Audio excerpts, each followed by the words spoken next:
بسم اللہ الرحمن الرحیم یا ایہا الذین آمنوا کتب علیکم الصیام کما کتب علی الذین من قبلکم لعلکم تتقون وقال اللہ تبارک وتعالی لئن شکرتم لأزیدنکم صدق اللہ العظیم۔ اللہ کے محبوب بندوں، اللہ کے روزدار بندوں، تراویح پڑھنے والے اللہ کے چہیتے بندوں، ہم آپ جس رمضان المبارک کا 11 ماہ انتظار کرتے رہے کہ رمضان آنے والا ہے، رمضان آنے والا ہے، آج وہ رمضان جانے والا ہے، آج وہ رمضان کی رحمتیں جانے والی ہیں، وہ برکتیں جانے والی ہیں، وہ رمضان کی پیاری پیاری راتیں جانے والی ہیں، وہ رمضان کا پیارا لمحہ جانے والا ہے۔ جس رمضان کے آنے کے لیے ہم نے استقبال میں بڑے بڑے جلسے کیے تھے، اب وہ رمضان جا رہا ہے، اب وہ رمضان جا رہا ہے، اب اس رمضان کا آخری جمعہ ہے،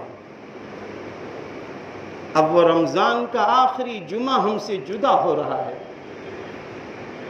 اے لوگوں، اب اس کے بعد یہ جمعہ 11 ماہ بعد ملے گا۔ خوش نصیب ہیں وہ لوگ جنہوں نے روزے رکھے، خوش نصیب ہیں وہ لوگ جنہوں نے نمازوں کا اہتمام کیا، خوش نصیب ہیں وہ لوگ جنہوں نے تراویح پڑھی، خوش نصیب ہیں وہ لوگ جو راتوں کو جاگ کر عبادت کرتے رہے، خوش نصیب ہیں وہ لوگ جو اللہ کے حضور سجدہ کرتے رہے، دعا و مناجات کرتے رہے۔ ایسے لوگوں کے لیے اللہ تعالیٰ نے فرما ہی دیا لَإِن شَكَرْتُمْ لَأَزِيدَنَّكُمْ، اگر تم اللہ کی نعمت کو پا کر اللہ کا شکر ادا کرو گے، اللہ رب العزت تمہاری نعمت کو بڑھا دے گا، نعمت بڑھا دے گا۔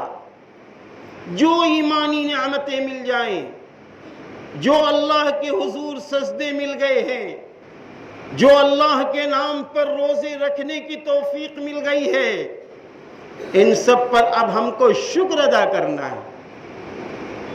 ہماری کوشش ہونی چاہیے کہ ہر روز 2 رکعت نفل شکرانہ پڑھ کر سجدے میں جا کر اللہ کے حضور دعا کریں، اے اللہ تیرا احسان ہے، تو نے روزے رکھنے والا، تراویح پڑھنے والا، قرآن پڑھنے والا بنا لیا ہے، تیرا شکر ہے۔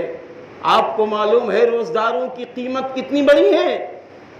حدیث پاک میں ہے کہ جب عرش اعظم قائم ہوگا، عرش اعظم قائم ہوگا، جب لوگ حساب و کتاب کے لیے نفسی نفسی کی حالت میں ہوں گے، تو اس موقع پر عرش رحمان کے نیچے ایک بہت لمبا دسترخوان بچھا ہوگا۔ صدقہ فطر کے سلسلے میں یہ بھی سمجھنا ضروری ہے کہ رمضان المبارک اللہ تبارک تعالیٰ کی عبادت کا مہینہ ہے۔ ہر عمل پر عام ایام کے مقابلے اجر و ثواب میں اضافہ کر دیا جاتا ہے۔ روزہ جیسی اہم عبادت کا اجر اللہ تعالیٰ از خود عنایت فرماتے ہیں، لیکن روزہ دار کتنا بھی اہتمام کرے، روزہ کے دوران کچھ نہ کچھ کوتاہی ہو ہی جاتی ہے، جس کی وجہ سے تلافی کے لیے صدقہ فطر کو واجب کر دیا گیا۔ یہ بہت اہم بات ہے۔ صدقے کی کثرت سے نام اعمال میں اضافہ ہوتا ہے، گناہ معاف ہوتے ہیں، دوزخ سے حفاظت ہوتی ہے۔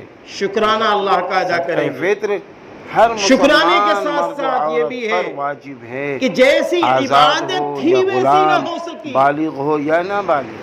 قرآن کریم حضرت میں ہے عبداللہ ابن میرے عباس نیک رضی بندے اللہ وہ ہیں عنہ جو رات فرماتے کی ہیں عبادت نبی کریم کرتے صلی ہیں اللہ اور علیہ صبح وسلم نے صدقہ استغفار فطر پڑھتے کو ہیں۔ ضروری قرار دیا ہے، جو روزہ اما دار جان کے لیے حضرت لغو، عائشہ صدیقہ رضی اللہ اور تعالیٰ بے عنہ نے حیائی کی فرمایا باتوں سے میرے پاکیزگی محبوب کا نبی ذریعہ ہے، یہ بات مسکینوں کے سمجھا لیے کھانے دیجئے، کا یہ اچھا بات انتظام سمجھا ہے۔ دیجئے جو شخص کہ جب اسے ایک عید کی شخص نماز سے عبادت پہلے کر ادا رہا کرے ہے تو تو یہ صبح مقبول استغفار کے صدقہ ساتھ ہوگا۔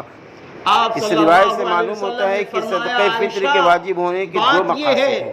کہ رات نمبر میں ایک، وہ روزے عبادت کے کرتا دوران ہے ہونے والی لیکن کوتاہیوں کما کی حقہ تلافی جو عبادت کا اور حق تھا امت کے وہ ادا مسکینوں کے لیے نہیں ہو عید سکتا کے ہے۔ دن کھانے اس کا کے اچھا لیے بندے انتظام کو حکم ہے تاکہ کہ وہ اب بھی تم عید کی استغفار خوشیوں میں کرو شریک تاکہ ہو سکیں۔ تمہاری عبادت نبی کریم صلی مقبل اللہ ہو۔ علیہ وسلم نے ارشاد فرمایا اب ہمیں آج سے استغفار اس دن کو بڑھا مسکینوں لینا پر ہے۔ اتنا خرچ کرو چلتے کہ وہ پھرتے سوال سے بے نیاز استغفر ہو جائے۔ اللہ استغفر اللہ، اس اس سے لیے بڑا صاحب یاد ہو حیثیت استغفر اور اللہ صاحب ربی وسعت من مسلمانوں کل پر ذنب لازم واتوب ہے کہ وہ الیہ، صدقہ اور فطر بھی عید کی استغفار یاد نماز ہو سے قبل استغفر ادا اللہ کرنے کا الذی اہتمام کریں، لا الہ کیونکہ الا هو الحی القیوم گیہوں اور واتوب آٹے کے الیہ، بجائے خوب کھجور، استغفار کرو۔ چھوہارا، کشمش تیسرا کے کام اعتبار سے صدقہ توبہ، فطر عطا کریں تاکہ اللہ کو غربا توبہ و بہت مساکین پسند کا ہے۔ زیادہ سے زیادہ ان فائدہ اللہ ہو، یحب التوابین زیادہ سے زیادہ فائدہ ہو جائے۔ ویحب گیہوں کی مقدار ابھی المتطہرین۔ میں نے پہلے ہی بتا دیا، یقیناً اللہ تو توبہ گیہوں کی کرنے مقدار اب والوں اس کو طرح بھی پسند سمجھ کرتا لیں ہے۔ کہ 1 توبہ کلو کرنے والوں کو پسند کرتا ہے 633 گرام، اور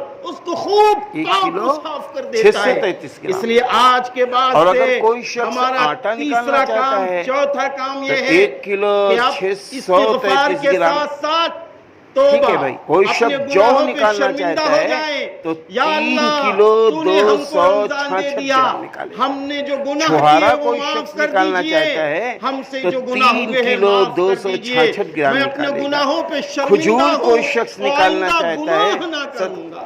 صدقہ فطر میرے میں پیارے تو مسلمانوں 3 کلو 2 حقوق 266 اگر گرام ادا ہو نکالے جائیں، گا۔ قسم خدائے کشمش پاک کی کوئی دونوں جہان میں شخص عزتیں، صدقہ فطر میں ایک نکالنا حقوق چاہتا اللہ ہے اور تو وہ دوسرا 3 کلو حقوق العباد۔ 266 گرام، ایک یعنی اللہ کا یہ ایک فرد پر ہوگا، نماز، بچہ ہو، قرآن، بوڑھا ہو، عبادات جو اللہ کے بچی ہو، جتنے بوڑھی حقوق ہو، ہیں ہر شخص پر وہ صدقہ سارے فطر کی حقوق مقدار ادا ہو ایک رہے ہی ہوں۔ ہوتی ہے۔